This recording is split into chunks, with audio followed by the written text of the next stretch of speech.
Is week 2 for Olympic golf, with the women now taking center stage. It's also a huge week on the PGA Tour, the Wyndham Championship, the final chance for players to secure full status for the 2025 season, as it is the regular season finale. Rex, we're going to get to the player preview at the end of this podcast, but just curious, from your perspective, this is now your second week in Paris, second time covering the Olympic tournament. What is the experience this week with the men, Scottie Scheffler, Hideki Matsuyama, Tommy Fleetwood now gone, and filling in that void is Nelly, Korda, Lydia, Rose Zhang, and the like?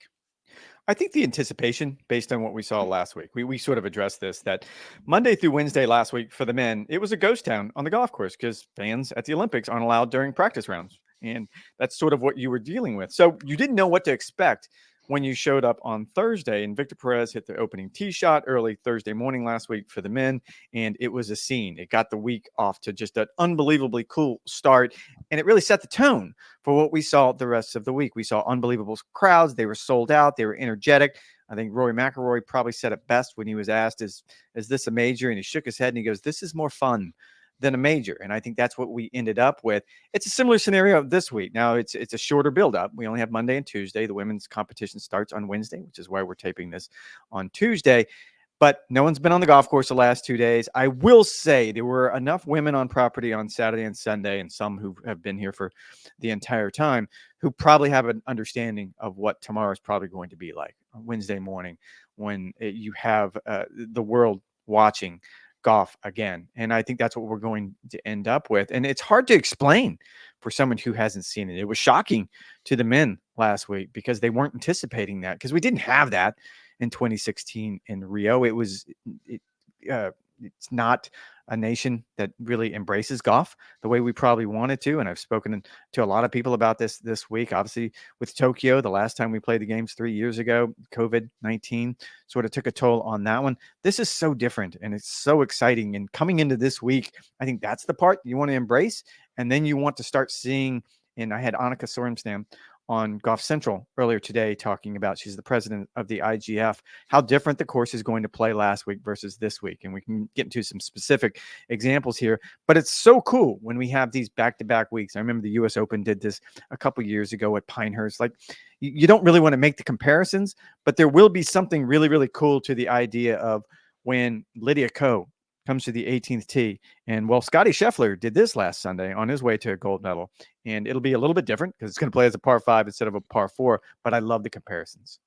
Yeah, I love the comparisons too. It's so easy to do, and also provides context to what we're actually witnessing. And keep in mind, over these previous 2 iterations of Olympic golf, where the men were sort of ambivalent towards it, they were indifferent. Maybe they didn't even show up in the case of Rio or Tokyo. That has never been the case for the women. For whatever reason, they have embraced it more wholeheartedly than their male counterparts. I think that only adds to some of the excitement as the players now get their first looks at the Golf National. Rex, there's about 30,000 fans a day, a sellout for each day of the men's tournament competition. Are they expecting similar turnouts for the women? Because, keep in mind, with the major championships that you see for the women in the 5 biggest events, this year's U.S. Women's Open at Lancaster Country Club in Pennsylvania was the biggest crowds that they face all year. It's about 20,000 fans who are on site for this one. Are they expecting sort of a similar vibe? To think that would only add to the intensity and that atmosphere, so what should be another great week?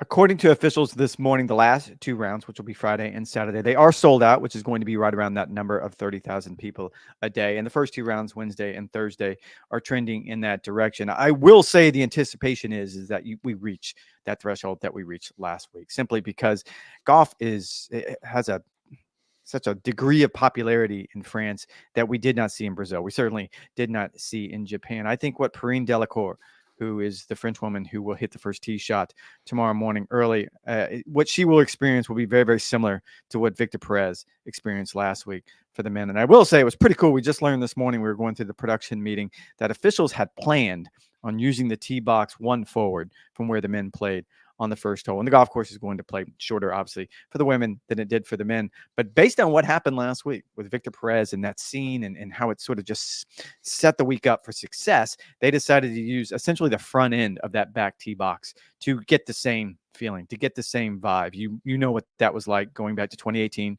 at the Ryder Cup. It's not that amphitheater, but it's still really, really cool. And to hear the French national anthem being sung like loudly and just full throatedly at 9 a.m. in the morning to get things started, I think that's what we'll see. Rex, how about the actual golf course? Because the Golf National for the men, it's kind of a known quantity at this point after seeing it at the Ryder Cup every year at the French Open, and then last week for the Olympics for the men. In that it's not very long by modern standards for the male players. They don't have to hit a lot of drivers. You're basically all playing from the same spots in the fairways and then hitting into the greens. The rough was very thick, very lush, to the point that you could almost lose golf balls. And so the tall fescue, even just off the fairway, it was pretty unforgiving. I think we saw most decisively on the 71st hole of the golf tournament, Scottie Scheffler and Tommy Fleetwood both missed left. Scottie's able to hit it higher, keep it on the green, makes birdie. Tommy Fleetwood, a more shallow attack angle, hits it over the back, makes bogey, and gets the silver medal. What are you seeing from the golf course sort of a week later? I'm assuming they've cut some of the rough. I'm assuming they've moved up some of the tees. What are you seeing? Although the style of play is going to be differently, do you think how it's actually played by the players will be different as well? I spoke with Kerry Haig, who is the setup man for the PGA of America, and Scotland's he's probably finest. the best. Yeah, England's finest, but we can keep going round and round about that. Old joke. He's setting the golf course up last week and this week for the Olympic competitions. And he was setting up the 18th hole, and we had a bit of a long conversation about the idea. First, I'll address the rough. So, as our colleague Brad Faxon pointed out last week, as far as graduated rough, Brad said it was the best example of that he had ever seen. It was very uniform. It was very well done. I think we saw it time and time again. If you missed the fairway by 2 paces, you could get it on the green. If you missed it by 5 paces, kind of depending on the lie, you were going to struggle a little bit. If you missed it by 10 paces, you were pretty much hacking out. And that's what you want. I think when we talk about graduated rough, let's give credit to Mike Davis, when he sort of introduced the concept, that's what we were trying to get at. And they did a really, really good job of that this week. The first and second cuts have not been touched. And they're probably going to be as thick and juicy as we saw last week for the men, which will be interesting because hitting the ball straight is going to be at a premium for the women, certainly. Now, the third cut has been brought back. I think 2 days ago, it was brought down 8 millimeters, which, according to the Google math that I did, is about a half an inch. Kerry Haig said, look at you're doing the Google math. He's going straight to the Google machine. He's going to find out. So 8 millimeters is almost a half an inch. And then I think they're going to top it off before play begins on Wednesday. Probably the biggest difference, and this is a fun conversation, and we kind of went back and forth on it. The idea, again, the 18th hole was a par 4 for the men. It will play as a par 5 for the women. They're playing a forward tee box for the women. It played as the hardest hole for the week for the men. And we saw it time and time again on Sunday afternoon. It was really, really good theater. I think Tom Kim was probably the best example of this. He comes to 18, knows he needs a birdie to have any chance just to get on the podium. Bigger conversation about Tom Kim just getting on the podium. Ends up making double because situationally he knew what he had to do. It didn't matter if he finished 6th or 4th. Like at that situation, it doesn't matter. We're going to see more of that from the women. And as Kerry Haig sort of explained it to me, and I guess I get where he's coming from, and he did it in his Scottish/English way, it's just a number, is what he told me, comparing par 4 to par 5. I get what he's saying. It's just a number. But imagine a scenario where we're sitting late Saturday afternoon and the women are finishing up, and there is the opportunity for someone to make an eagle or someone to make a bogey to either win a gold medal or not get a medal at all. I think that scenarios for excitement and theater and let's call it drama are much greater this time around, it being a par 5 than what we saw last week for the men. Now, that being said, I sat and watched the hole. My perch is on top of the grandstands on 18 for Golf Central. I watched a lot of the women for the practice rounds come through today, and they're driving it in about the same spots where the men on 18 drove it. I will say that it was downwind, and the greens are firming up, and we're going to see that. That's going to be a trend that we're going to see throughout the week. Anyone that pitched the ball hole high or beyond was off the back of the green. So that's going to be something they're going to have to deal with. And I saw a lot more players going to the layup area and hitting wedges and trying to see how close they could get it to there. Kerry Haig seems to think the majority of the field will go for that green in 2. We'll see. Yeah, it's certainly going to be interesting. I felt like for the men, you were more likely to lose it on 18 than you were to win it. I think the opposite will now be true for the women, where you could see a birdie go out and win it and nab the gold medal that way. Either way, the last four holes are incredibly compelling. Either way, the women play a stylistically uh, a different game than the men. You keep in mind that Sepp Straka leads the PGA Tour in driving accuracy at 72%. That would rank outside the top 40 on the LPGA. That's exactly where Nelly 60 Korda is, something. Yeah. hitting Yeah. Terrence 72% Staples pointed that out. That was interesting. of the fairway. So I really don't think, barring just a completely wild miss, that some of this hack out rough is going to even come into play, but it will certainly place a premium, just as it did for the men while finding the short grass. Rex, we will get back to the women in a second. Again, it's a huge week on the PGA Tour with the Wyndham Championship, the regular season finale. Pretty good field. I believe 18 Olympians who were in last week's field have made the trip now to Greensboro. It is going to be very interesting. They're hoping to get the 72-hole tournament done by Sunday. Keep in mind, the weather is going to be a very big story. The remnants from Tropical Storm Debbie that certainly affected us here in Ponte Vedra, where we had 3 or 4 inches of rain. It's going to be even more of a story in Greensboro, where the system is just going to basically sit on Georgia, South Carolina, and North Carolina. They're expecting upwards of 2 inches of rain each day on Thursday and Friday. We're going to see how much Sedgefield Country Club can actually take on. But this regular season finale, Rex, it's not just the race for the top 70 and securing full status. It's also positioning for the top 30, the top 50, which gets you into the BMW Championship and all the signature events for 2025. Second year we've now seen this, with this reduction from top 125 fully exempt into top 70 for the playoffs. Do you like this more stringent cutoff that the PGA Tour has adopted with the Wyndham Championship? I don't like 70 player fields. That's a different conversation that we've had about signature events. I feel like that's a very arbitrary number. I don't like the way that's diluted what I think the game should be at that level, where there should be some meritocracy, where we should see a player who's 120th be able to play his way into these events a little bit more on a regular basis. I love what it's done for the Wyndham Championship, to be honest with you. I was texting with the tournament director, Mark Brazel, a few days ago when I found out that Shane Lowry, who made the trip over, and it was important to him for an interesting reason that you just pointed out. And suddenly the Comcast top 10 comes into play, and he knows when he gets to, he's 10th right now. He knows when he gets to Eastlake how important that's going to be. So you want to pad the numbers. You pointed out top 50 is such an important number right now. And I think Memphis has turned into the most important of all the playoff events, because suddenly that decides either you're in the signature events or you're not. And I think we learned this year there's no longer any debate that that's the cutoff. If you're in the signature events, you can pretty much just write your own schedule, and you have to play really, really bad to play your way out of it. I will say, I think Wyndham Championship a few years ago, but probably more so now, has become a default playoff event when you look at what players are trying to do positioning wise. And again, that goes from top 10 to top 30 to top 50 to top 125. So I think it's really, really good for what we see at the Wyndham Championship. As far as the field, it's probably the best field we've seen in a long time. And you pointed out the one number that just shocked me the other day when I looked it up. 18 players made the trip from Paris all the way to North Carolina, including Victor Perez. He couldn't even enjoy what he did. He had to go straight to Greensboro. Fourth means nothing. We just established that. Victor Perez fourth in Paris, and now he's worried about his FedEx Cup livelihood. It is, I mean, it is pretty jarring, isn't it, Rex, to go from a week in which Scottie Scheffler made, what, $35,000? Tommy Fleetwood made zero. No one's talking about money. Everyone's playing for something, not just themselves, but also their country. And it was a reminder that probably the 2 biggest tournaments in all of golf, there's zero prize money up for grabs in the Ryder Cup and the Olympics. And now those are 2 of the most enjoyable. As it relates to the Wyndham Championship and now the regular season finale on the PGA Tour, I really like it. I think cutthroat is good. I think intensity is good. I almost do feel like you mentioned that this feels like a playoff event. I almost think, Rex, that the PGA Tour could even do a better job of making this into a bigger deal than it is. Because when you think about it, the Wyndham Championship is essentially like Q school pressure just for rich folks.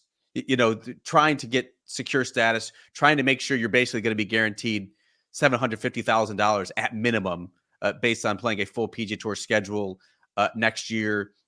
Your career trajectory, locking that up. You don't have to go into the fall, wondering how many events you have to play or trying to secure your status that way.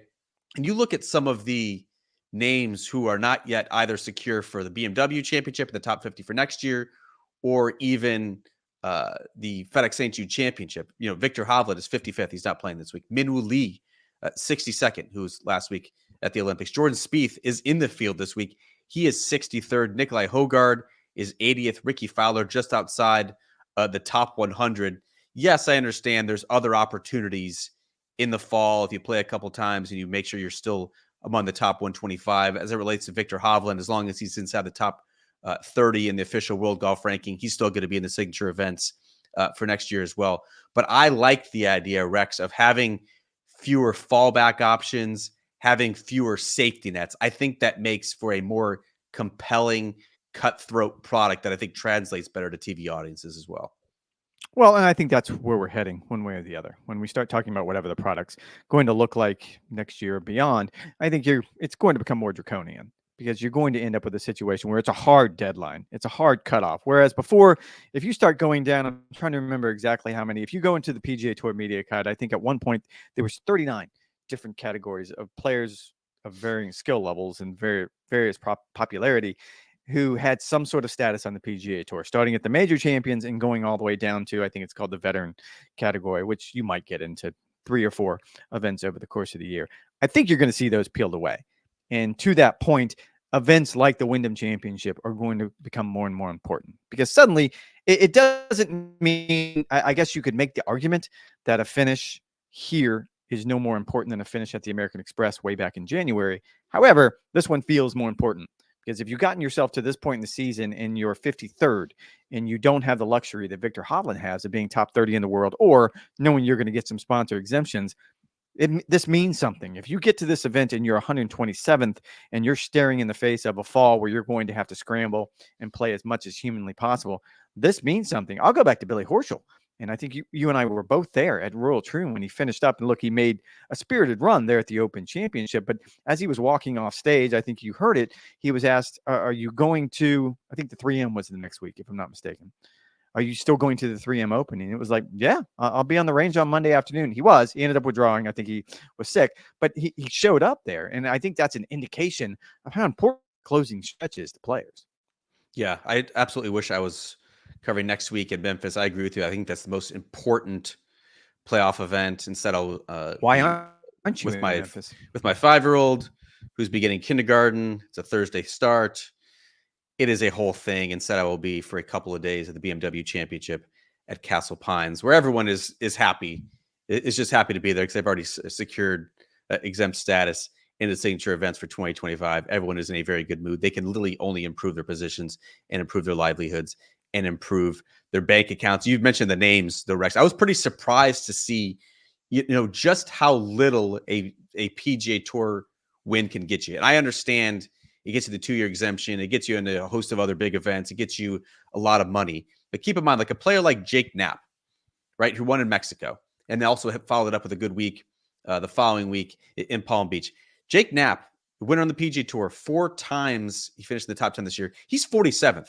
Like, he's not even exempted to the signature events next year. Austin Eckroat, Nick Taylor, both winners on the PGA Tour this year as well. Just barely, literally in the case of Nick Taylor, he is number 50, just barely inside the top 50. It goes to show you that the PGA Tour is getting more and more competitive, more and more cutthroat. These players, even if they win at the biggest stage, are not fully exempt into the signature events with the best and the brightest.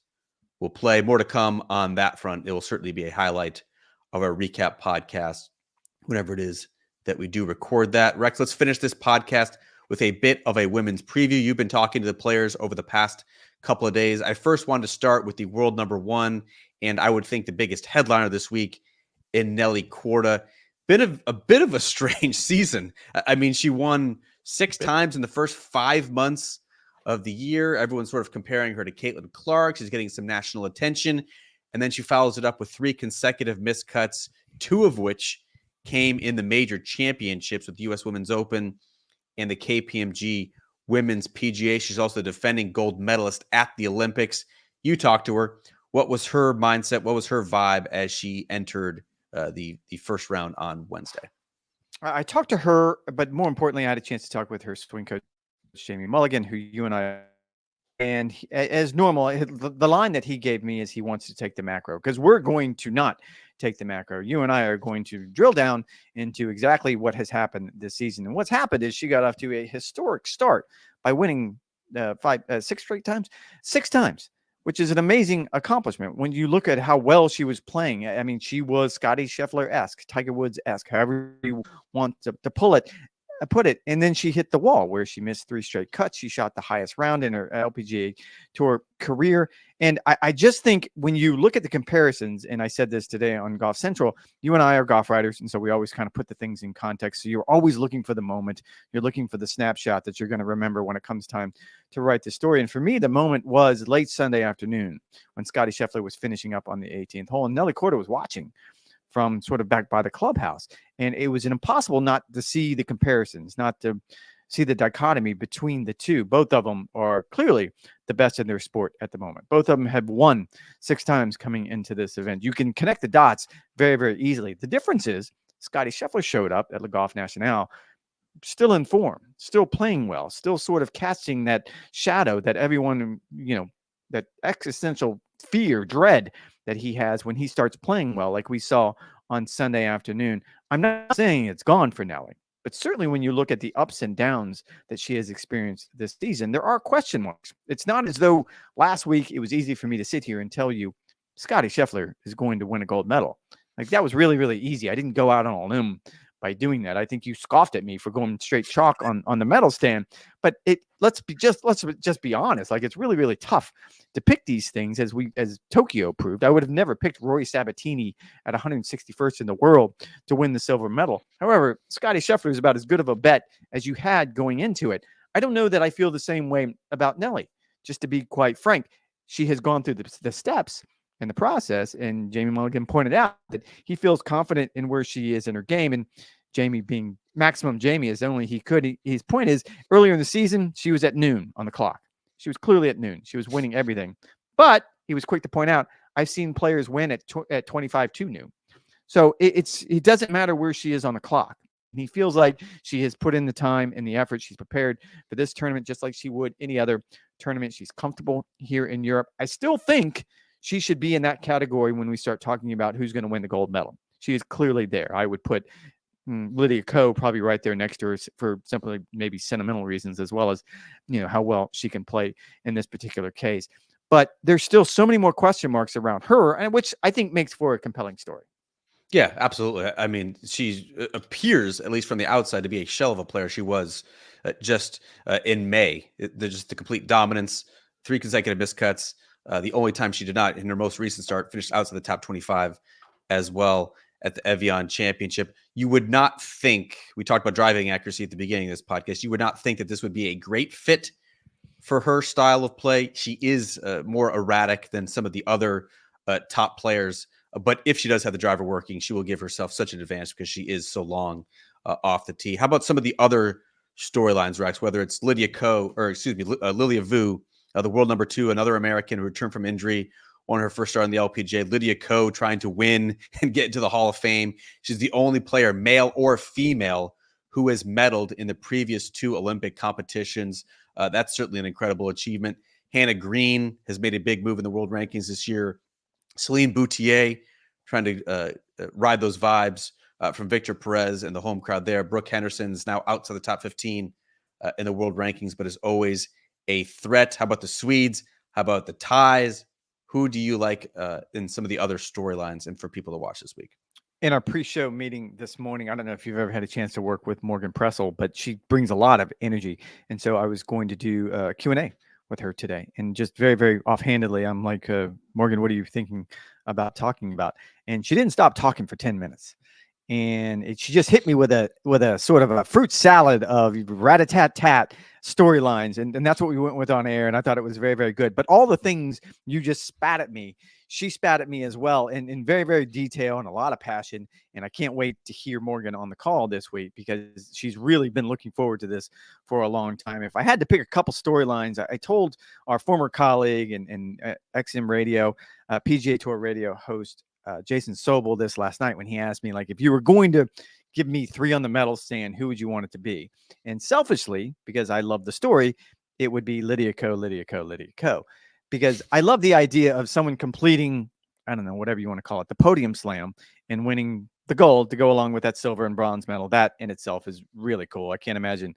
I don't know how you display that in your house and make it justice. It seems to me you'd have to give it its own wing.